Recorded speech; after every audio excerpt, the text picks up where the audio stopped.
Hello everyone! Welcome back to my YouTube channel. So ngayong gabi, late night na 10 o'clock na, bigla kami nag-crave ng mga ihaw-ihaw. Pupunta kami ngayon sa Alsad Sports Club. And ano yun, ang tawag yun? Parang yung mga klase nun, parang kubo-kubo, parang mga glamping. Yung style niya. So let's see kung anong meron doon. And balita ko, nakita ko sa TikTok na ano yun, meron doon mga unlimited na mga pagkain, especially yung mga Pinoy food. So let's see. Ayan. So eto na tayo, guys. Bakit mo doon sa unahan, meron pa doon open. At eto na nga kami, maglalakad-lakad kami papunta dun sa BT Yum Ihaw-Ihaw, located again sa Alsad Sports Club. And nakita ko sa TikTok post, for only 35 Qatari Riyals, ayan, meron ka ng unlimited Filipino cuisines. Lagay mo na pan. Pamilagay doon.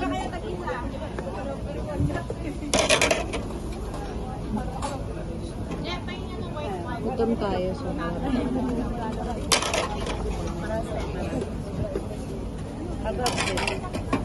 Ini kan kalau Pinay pan iwan mo akin dati.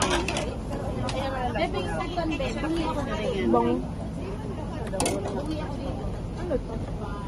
Nabigyan mo ba ng kanilang grupo na yun? Meron po. Sila ba, madam? Sila?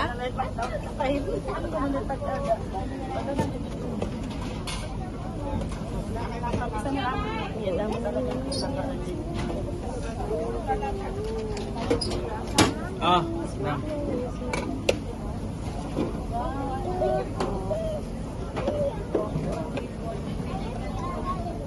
Ilan kayo, madam? Ilan kayo? Isaw, ilan isaw? Ilang isaw sa atin? Bago naman. Ilan po isaw? Mga 6.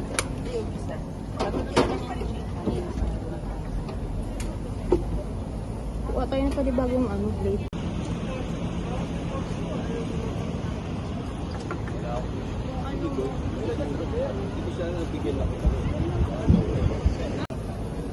Pasalit ako nito? 5 lang.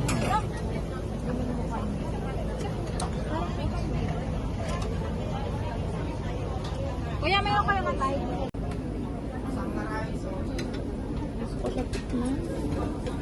Yan ka naman si kayo. Ate? Nandito po yung gym. Ito naman lemon na.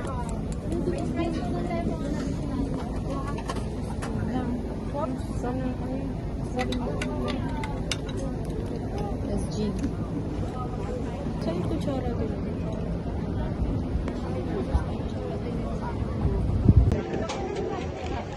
Kain tayo, guys.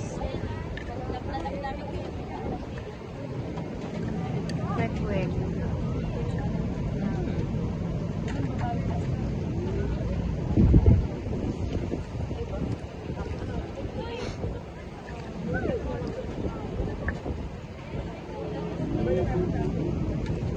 Sarap.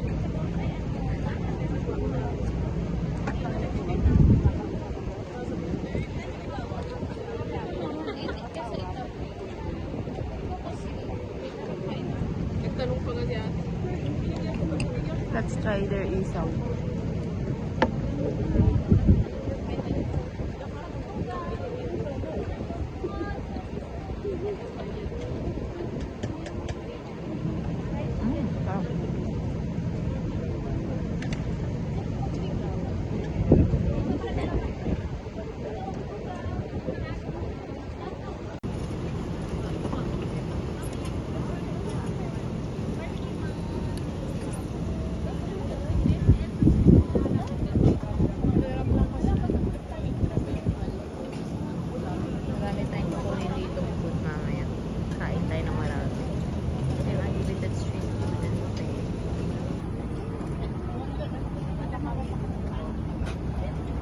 namin mabusog. Hindi kami pang unlimited. Hindi pa din namin ubos ko. Pero yung isaw, Tsaka dalawang kuha na. Daras, hindi pa naman nabos. Pwedam. Pwede ko.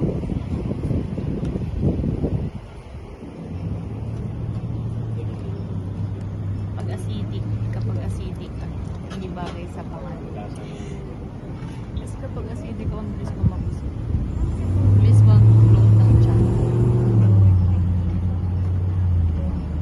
Kasi parang kapag nabigla ka kumain, parang feeling mo busog ka.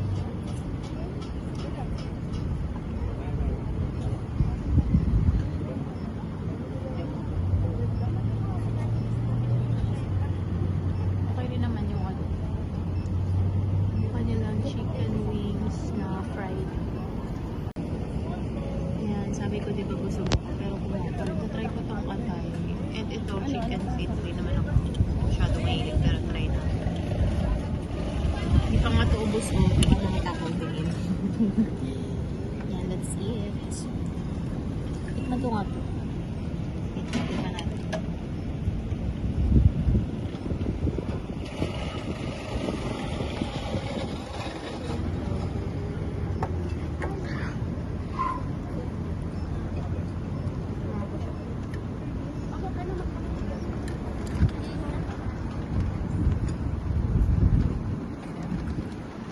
Okay din. Kaya ng manok ko.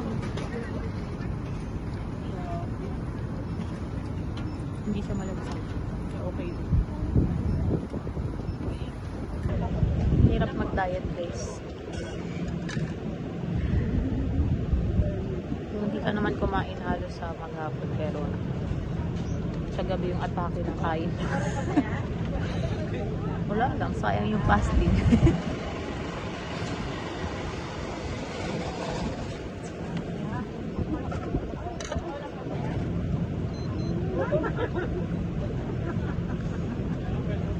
Ano lang ito, mga pwesto-pwesto sa labas. Buti nga maganda pa yung panahon ngayon. Malamig-lamig pa yung hangin, no? Then ito yung juice, ito yung pinili ko, yung cucumber lemonade. Mas masarap siya kaysa dun sa orange juice. Ni-rate.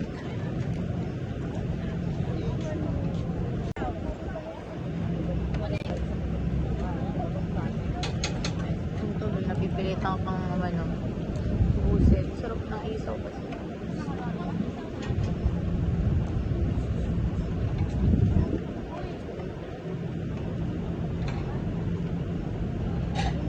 After nito, kukuha pa ako ng ginataan.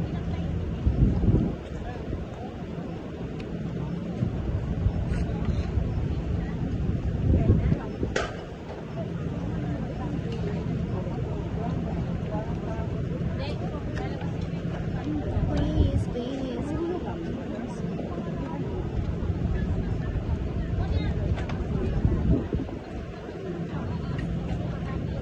Sarap kasi ng suka, merong ano, merong pipino sa kasibuyas. Ayan na. Hindi ba may chicken stick? Ayan. Meron? Suka.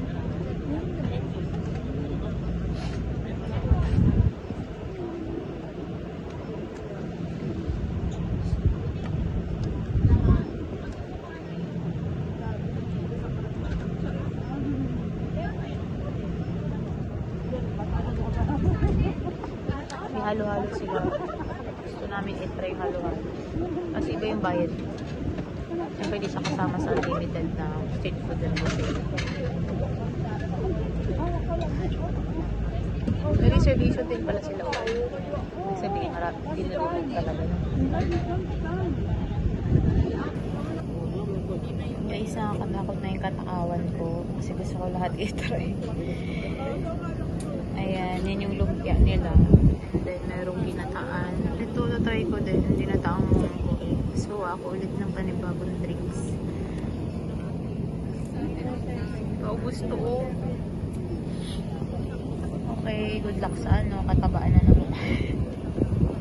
Good luck sa parating na fats. Anong oras na ba? Let's check. Mula 12 a.m. na, tapos nagmumukbang pa. Nagmumukbang pa 12 a.m. Let's try their lumpia. Aray, mainit. Tako ko sabi. Gusto ko lahat try kasi.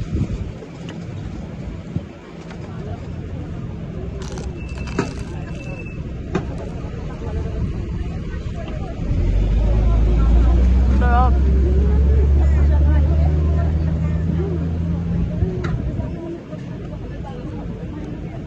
Ang tawag ito lumpiang gulay.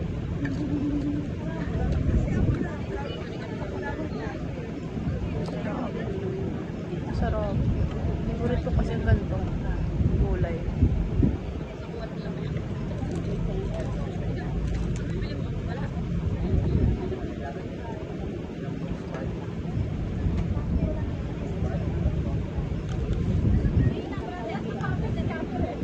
Labangan nyo guys kung na-high blood ako. Tunawan kaya ako nito. Ang dami ko na kinain. Halo-halo.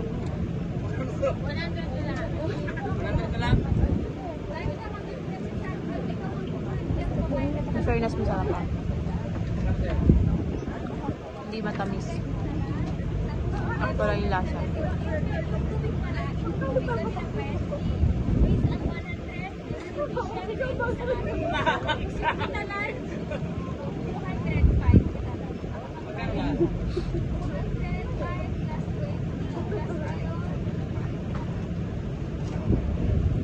Itong munggo. Ito.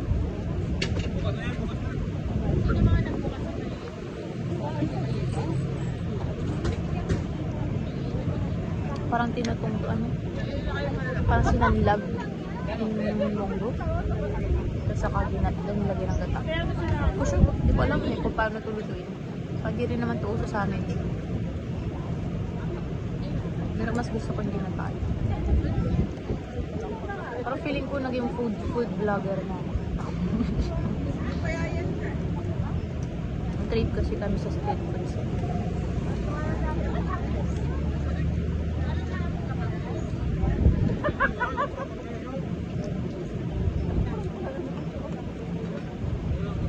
AM na kumakain pa lang yung staff nila. Yung mumupa na yung mga tao. Then guys, yung magkakatabi sila ng mga parang bahay dito. And then, puro Filipino foods yun to. Sa mga nakikita ko, kasi yung Filipino foods sa mga nasa hilera. Natin hanggang doon sa dulo. May iba kasi mga ano, may ibang pwesto na wala na, sarado. Ulit nyo. Sarado.